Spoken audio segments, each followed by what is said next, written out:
Hi my loves, welcome back. Today I'm finally going to be doing my note-taking video, the final part of my Becoming a Reader series. So if you would like to watch the other ones, I will put them in the description box for you. But yeah, today I'm going to talk about taking notes, why I take notes on all the books I read, how I take notes on all the books I read.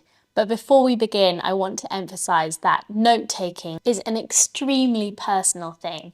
Nor is it a requirement. Of course, reading is an educational tool. It should expand your worldview, whether you're reading fiction or non-fiction, but it is also an entertainment. It is supposed to be pleasurable. It is supposed to be enjoyable. And so note-taking is absolutely not for everyone. It will not work for everyone in their own reading habits, nor will it work the same from one person to the next. But this video is for those of you who are curious about it, because I've had many questions over the years about how I take notes and why I take notes, and what I write in my notes. And I know through discussions that I've had on the Patreon is that for some people it really can help improve their sort of reading experience as a whole. So yes, this is for the note-taking curious amongst you. And it's one of those things, especially when you're just first starting to do it, you have to experiment a little bit with a few different methods, I think. I'm really showing you kind of one of the options in the way that I do it. And I want you to walk away feeling that there are no rules to this process. It's really up to you if you want to take notes on your books, kind of how you do it. So we're going to start with the why, of course, and then we're going to move into the how. And there's sort of two parts to the how as well. There's the practicalities, what methods and implements do you use? And then there's the bit which is more about how you go about analysing a piece of literature or a book in general, how you start to approach and tackle the language. I'm going to cover kind of the beginnings of that in this video, but I am planning on doing more in-depth note-taking videos through my Patreon, like a series on there of follow me along while I take notes, videos, and a little bit more kind of real-time demonstration, I think, of how I analyse books. Because of course, it also very much varies book to book as to what you take notes on and how it all works. Before we get into the rest of the video, I want to thank Skillshare for sponsoring today's video. And as you can see from my laptop behind me, it is an online learning community which has collated some of the best professionals in the creative industries to create these really, really helpful courses in an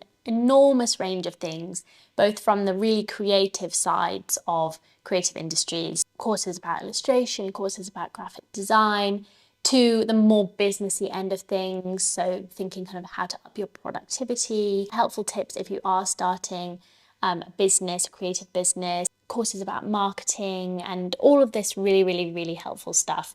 I know there's so much out there on the internet that it can feel very overwhelming and difficult to know where to begin. And I like that Skillshare collates all of this knowledge into one place. And alongside the courses, they also have these learning paths where they will collate different videos from different creators into one learning path, which kind of stacks your skills. And you all know I have been doing the creative productivity one, which is about kickstarting and sustaining a project, because I'm taking on a new project of my own this year.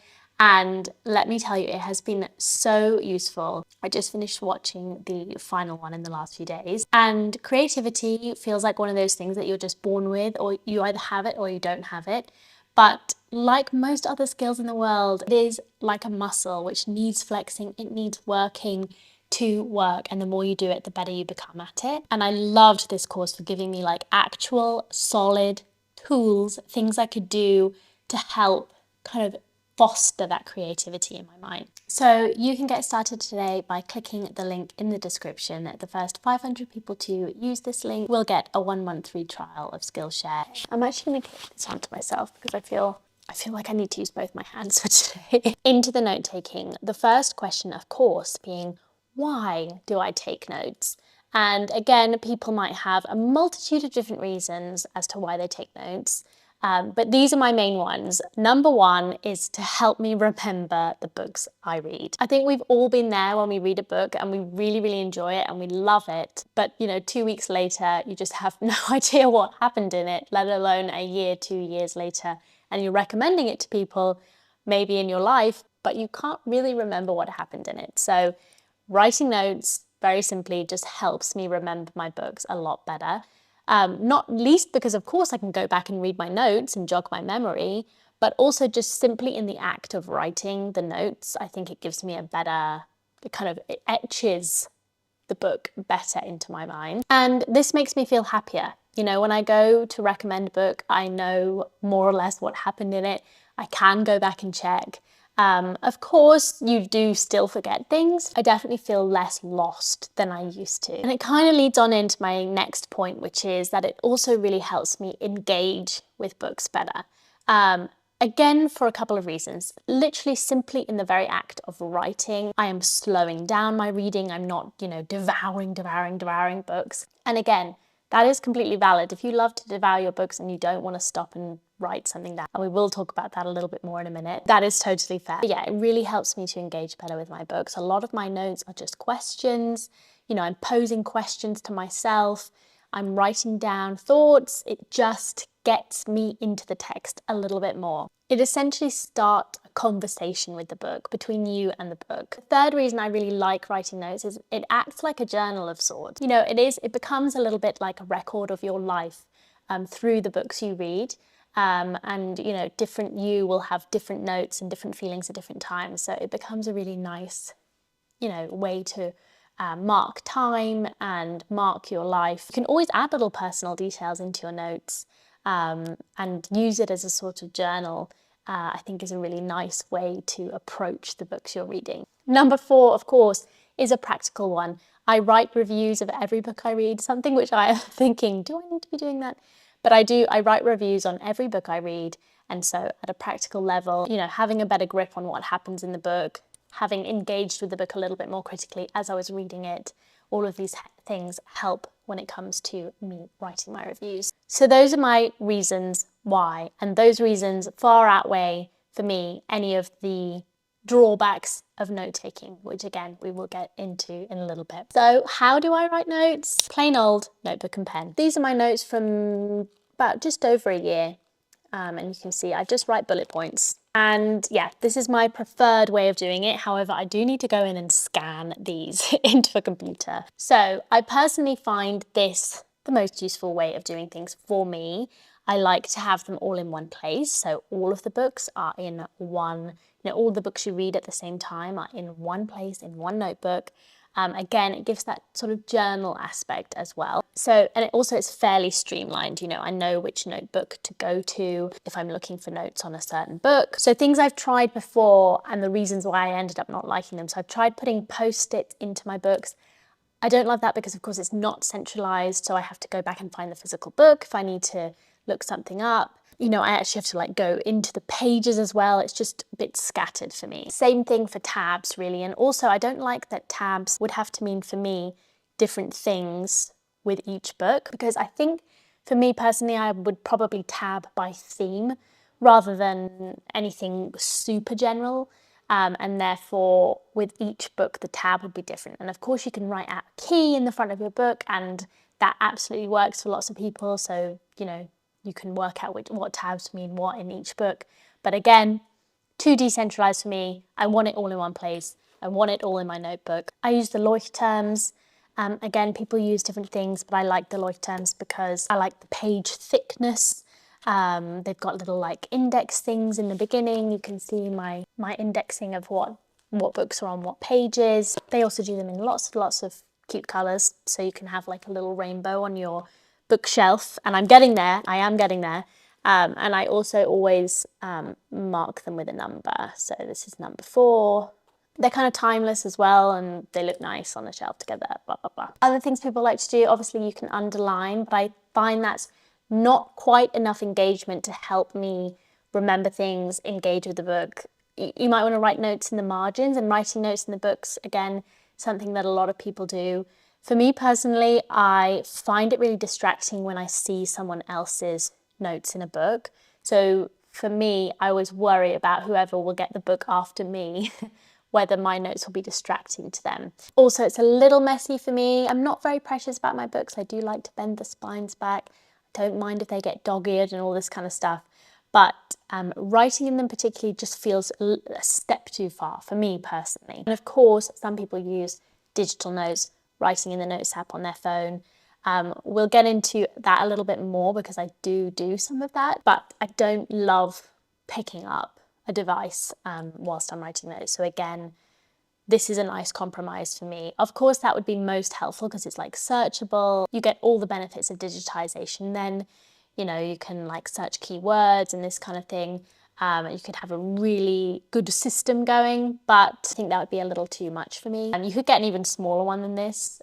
This isn't a very practical size. It's not too big, but anyway. But fundamentally, I don't always have my notebook on me. I don't always use it. I use it kind of as a base. So if I'm at home reading, I'm usually using the notebook. Obviously, if I'm anywhere else, out and about, on holiday, or also just having like a bit of a reading slump or something, I would just set aside the notebook and not use it. So I do use few other methods. And to be honest, I'm not sure I have fully perfected anything quite yet, but unsurprisingly, my phone definitely comes into play when I haven't got my notebook with me. So again, I've tried a few things over the years and I've tried to make them as non-invasive as possible. And I would love to hear your thoughts. If you come up with anything that has less steps than this, I would love to know.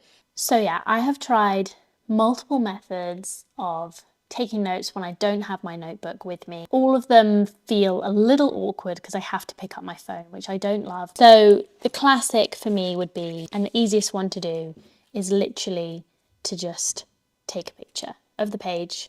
Then I'll come back later on, look at the picture and find what I wanted to take notes on. I've tried different methods with this over the years because obviously you can like highlight different portions. So on an iPhone, if you click on this little like text box thing down at the bottom, it will bring up the text and then you can highlight much easier. You don't have to like long press or all sorts. Something I don't like about this is that you then have to do like extra steps. So here you can say it says copy or it says select all. And also it's hard to get the page number in, and the page number is important to me when I'm writing notes. I like to add the page number to whatever note I'm writing on so I can find it easily in the book afterwards. So in the end, literally just taking pictures was much easier for me, and I could just go back later and find what it was that I wanted to write the note on. And then I'll just copy it into my book notebook, job done. I am trialing something new at the minute. So can you see these little widget things? And I've used an app, it's called Lockflow, and you use it together with your shortcuts app on iPhone. So you can see I have three here. One is copy text, one is dictate text, and one is open note. I'm just going to show you literally what each of those shortcuts look like so that you can copy them yourself if you need to. So this is the copied text one, this is the dictate text one, and this is the open note text one. And so what you do in Lockflow is you just need to make the name the same as the shortcut name. Then you're going to choose what it looks like on your home screen, and it will help you get those on your lock screen. So you have some shortcuts directly on your lock screen is basically the benefits of doing it. So what I'm going to do is just take a picture, highlight. It's much easier to highlight if you click that little text thing. Copy the text, go back to my lock screen, press this first one, copy text, and it will bring up my notes. I'm going to add it to this never let me go note. Then when I come into my notes, the quote will be there. Of course, I don't need to check up on it. The problem with this, of course, is that it doesn't really get the page number in. So that's something I've yet to overcome, but at least I don't have to pore through my photos and try and find which direct quote I was trying to make a note on, and it will all be here in the correct note. Of course, I can go in afterwards and add the page number, but that does seem like an extra step that I was trying to avoid by putting the widget on my lock screen. I've got this one over here, which just opens my notes for me. So that's a nice way of making like a general note without having to open up the phone, find the app, blah, blah, blah. just opens up my notes app. And as you can see there, because I already had this one open, it just opened up the direct note of the book that I'm reading. And I find that Apple's voice dictation is pretty good. So I could even like dictate that note along with the page number as well. So I imagine I'll be using that one quite a lot. The third one is a direct dictation. So I'll just press this one in the middle. It'll open it up. And then I can dictate whatever thought I am having. Full stop. 23. Along with the page number, as you can see, and then I can just put it in the correct note. And again, when you come to the note, you can see it there. So as I say, this system is fairly new to me. I just put these widgets on my homepage last week, so I'll let you know how I find it and if it makes life more seamless. But it is one option of just not having to open up the phone, start digging through apps, and just do it directly from your lock screen. Okay, I also got some questions when I asked on Instagram, of course, about when you're reading in other forms. So on an e-reader, that's definitely the easiest version of taking notes. I usually will highlight, I'll even add little notes in as I'm reading, and then I will just transcribe that into my book notebook whenever is most convenient. So then you're really getting the direct quotes, you're getting the page numbers, you're getting like additional thoughts. Yeah, an e-reader, if you want to write notes, is probably the best way.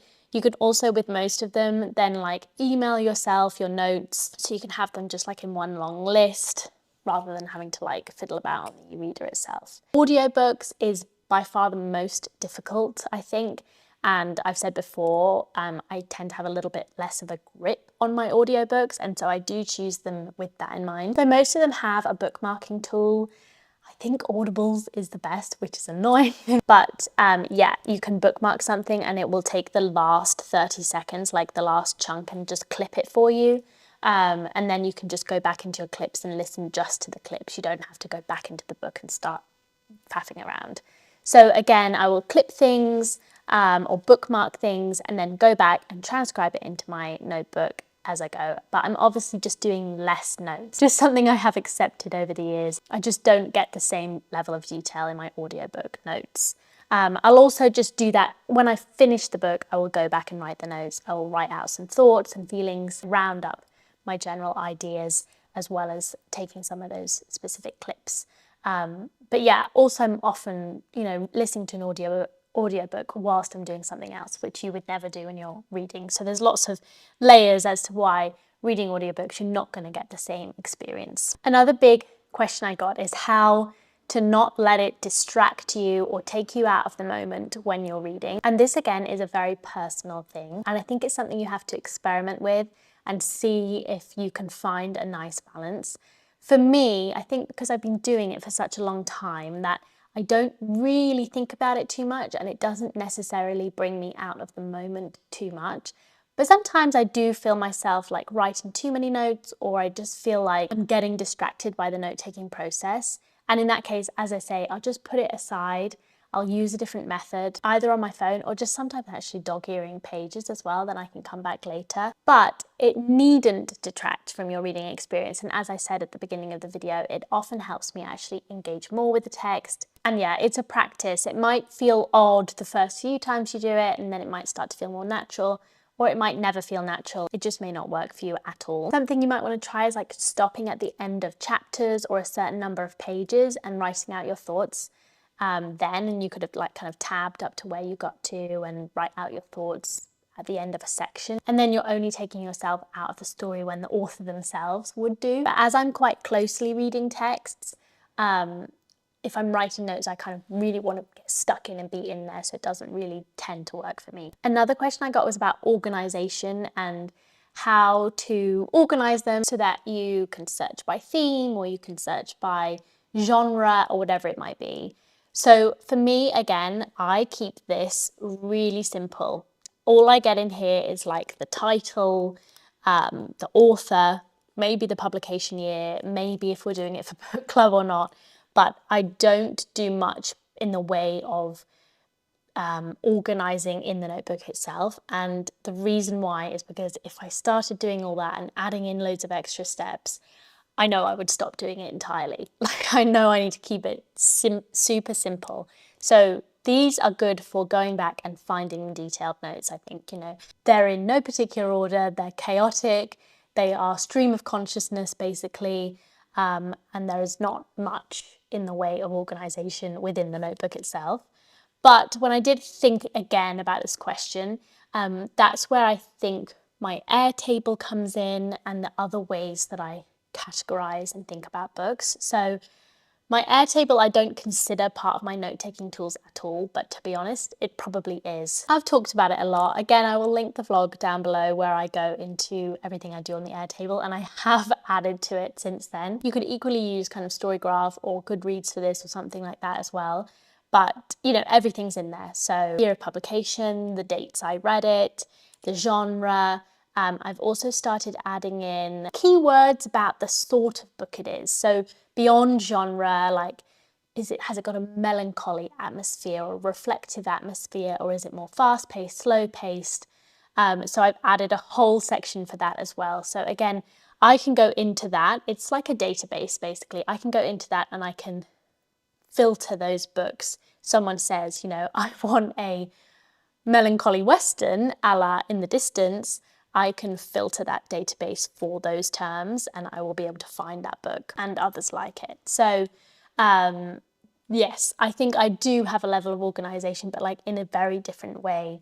And I think the two things combined, the very relaxed, chaotic notebook and the very searchable, helpful Airtable database is a really good combination for me, at least. So finally, what am I taking notes on? What am I writing in the book?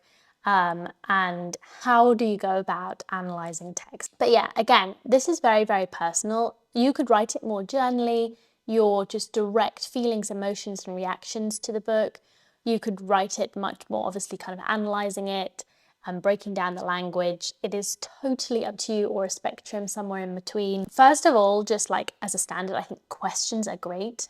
Something I always write notes on is like knotty bits of the text where I'm not really sure what's happening, I don't really know how it fits or what it's doing. Those are often obviously very important parts of a book. So yeah, just writing questions. What is happening here?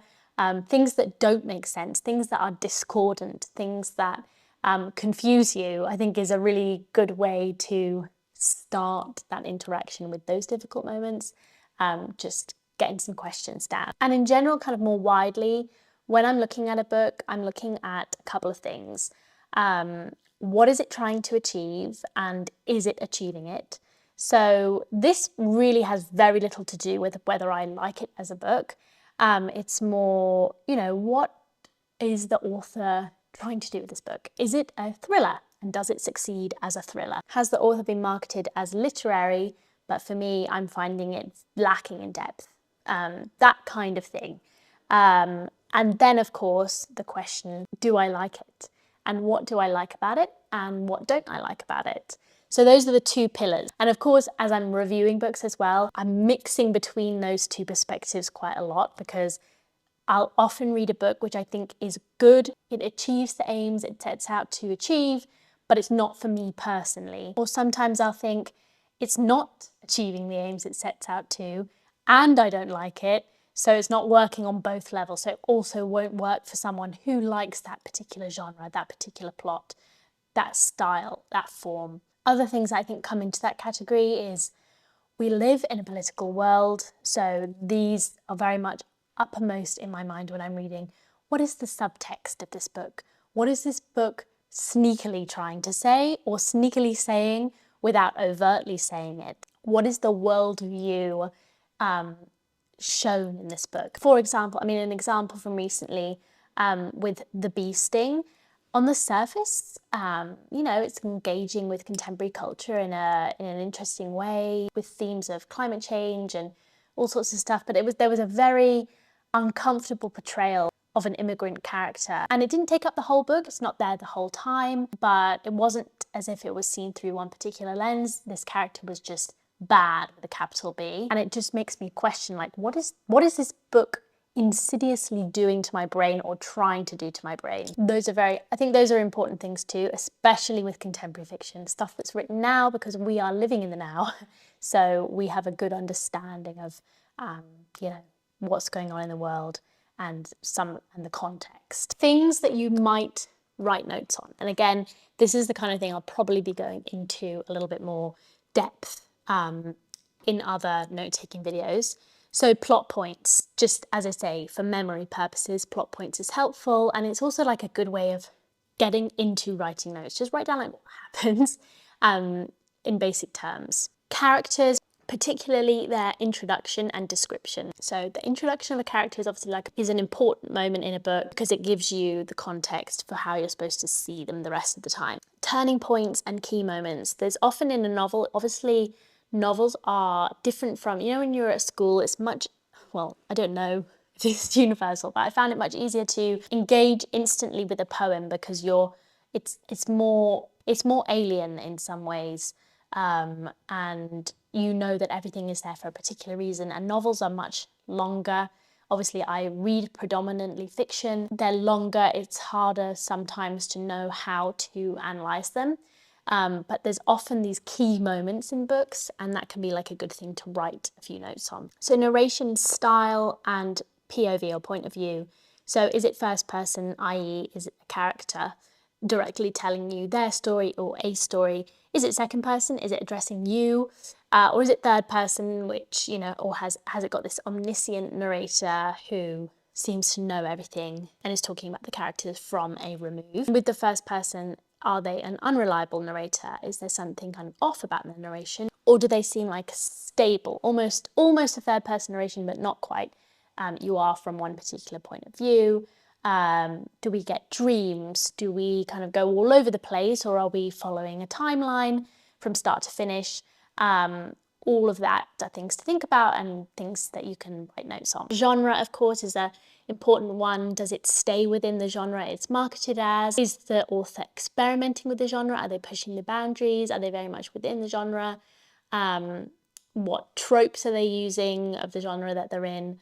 Why is it the genre that it is? Form. This can be basically anything to do with form, are the words kind of placed on the page in interesting ways? Is it chopped up into little sections? Or is it like long chapters? Or are there no chapters at all? Are there illustrations? Are there pictures? Or is the author just playing with form in more interesting ways? And why might they be doing that? And what does it bring? And does it add something? Or is it gimmicky? Again, all ways to enter into thinking about your book. Some kind of themes, I always think time is a great one. Like, how is it functioning? What's the timeline? What is the book saying about time? As soon as a clock enters, as soon as a watch enters, how are the characters interacting with that? How does time interact, with trauma or with someone's experience of gender or race? Or once you notice it, you'll notice it a lot in books, I think. Equally space, of course. Where is this set? Is it a confined space? Is it, country? How are the characters moving through space? What kind of space is described? What kind of landscape is described if it's landscape? What kind of house is it? What are the descriptors used for the house? Does the house reflect something in this plot line or reflect something in the characters? I always think violence is something to watch in books. You have to see how it's functioning, how is it influencing the power dynamics. Generally, power is an interesting thing to watch as well, but yeah, when violence enters a text, how and in what context is it happening? Nature is a classic as well. Maybe some nature imagery to focus on. Trees is always an interesting one to follow. Or water, rivers and seas. Also animals specifically, and of course there are some animals which really ignite humans' cultural brains, like wolves and bears. And imagery surrounding animals can be a really interesting thing to watch for as well. Of course, social dynamics. Are there a diverse range of characters? And how does the novel treat with race, with queerness, with disability, with gender? And of course, in this day and age, we're also getting a lot of eco-fiction. What does the novel seem to be saying about climate change, about the future, about the current state of the world? So those are, I try to think kind of long and hard about what I'm looking for when I'm looking at books, and those are some of the major themes. But anyway, let's write some notes together. Okay, let's write some notes together on just a couple of opening pages, just so you can kind of get a feel for it. So this is the opening of Never Let Me Go by Kazuo Ishiguro, which is a much loved book. It's been a while since I read it, actually. It opens with, "My name is Kathy H." So already with this opening sentence, that's quite a blunt way to begin a narration, especially of a more literary novel. So we're looking already at a very interesting narrator, possibly one who is stuck in some sort of childlike state, because that reads pretty childlike to me, opening with your name directly like that. So I will write something down like childlike narrator, question mark, and also why haven't we got a second name, a surname. So I won't, as you can see, I'm not going to write down literally everything I'm thinking. This is going to give you quite a detailed rundown of my internal thoughts. But yeah, I'm only going to write down like a few key things. So, but then the very next sentence, we find out she's 31 years old and she's been a carer for over 11 years. And then I'll write down probably like carer question mark. If I didn't know what was going on, of course I have read this book and I do know what's going on. And then we keep reading through. And she obviously expects us to have a little bit of knowledge about this world. That sounds long enough, I know, but actually they want me to go on for another 8 months until the end of this year. That'll make it almost exactly 12 years. Now, I know my being a carer so long isn't necessarily because they think I'm fantastic at what I do. And yeah, she's being very colloquial with us, very conversational sort of style as we come down the paragraph. So I'm not trying to boast. But then I do know for a fact they've been pleased with my work, and by and large I have too. So yeah, we're seeing a little bit about who Kathy is. She is proud of her work. She does like to be a carer. And again, almost childlike in style. And then we find out that the people she's caring for are called donors. My donors have always tended to do much better than expected. Their recovery times have been impressive and hardly any of them have been classified as agitated, even before fourth donation. So almost immediately we're seeing something shady is going on. Again, if I didn't know what was happening, I would probably be writing down, donors question mark, just to lock that word into my brain, into my memory. You never quite know when you're approaching, especially because this is a speculative fiction book, what will be important and what won't be important. Probably write down something like boasting about her work. And of course, with everything, I'll put a page number afterwards. And again, we start the next paragraph. Anyway, I'm not making any big claims for myself. I know carers working now who are just as good and don't get half the credit. If you're one of them, I can understand how you might get resentful about my bedsit, my car, above all the way I get to pick and choose who I look after. And I'm a Hailsham student, which is enough by itself sometimes to get people's backs up, right down at the bottom here. So we've got reference to Hailsham. She's privileged in some way compared to other carers. And so, of course, that begs the question, why? So we'll be looking for the answers to that question at some point. So I hope that was helpful. I hope that gave you a good overview of why and how I write my book notes. As I say, it makes me so happy to look back on my notes, and so interesting. Recently I reread In the Distance and I went back and looked at my notes that I had written the first time. It was amazing how many exactly the same thoughts I'd had. So confirmed, I do have the same brain as I did 5 years ago. Obviously, I did have a few more thoughts this time round as well, but so interesting to see the parallels across the years.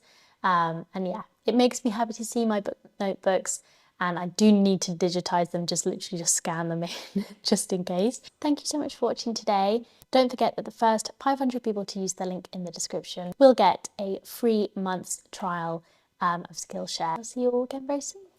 Bye.